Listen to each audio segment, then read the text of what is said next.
والجنة أدخلنا الله وإياكم كتب الله لأهلها الخلود الأبدي فيها، وقد مر معنا مرارا وهذا من حسن القول الذي يكرر: إن من أهل الجنة لمن ينظر إلى وجه الله بكرة وعشية. ولا يمكن أن تكون هناك عطية أرفع من أن يصل العبد بإيمانه وأعماله التي هي من رحمة الله إلى مقام يخلد فيه في الجنة ويمتع برؤية وجه الله بكرة وعشية. والله إن البشر ليقع على وجهك وأنت ترى والديك، فكيف إذا رأيت ربك ورب والديك؟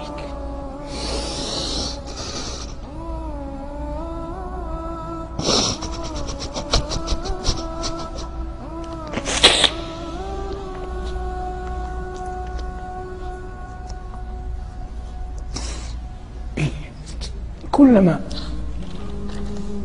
دعاك الشيطان إلى أن تعصي الله فتذكر ما نعمة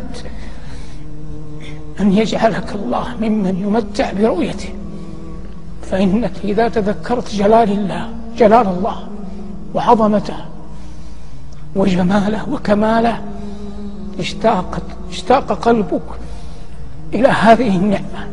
وهذا والله أعظم، إذا وقر في القلب أعظم ما يحجم بالعبد عن المعاصي. قال الله عن أهل معصيته يبين نكاله لهم، قال: كلا إنهم عن ربهم يومئذ لمحجوبون، يمنعون يحجبون من رؤية وجه الله. فدل على أن أعظم النعيم رؤية وجه الله الكريم جل جلاله. ونحن على يقين أن أعمالنا أقوالنا أفعالنا سرائرنا لا تؤهلنا لهذا الأمر البتة، لكن كما نقول في هذه الدروس وغيرها: المعول على رحمة الله وحسن الظن به جل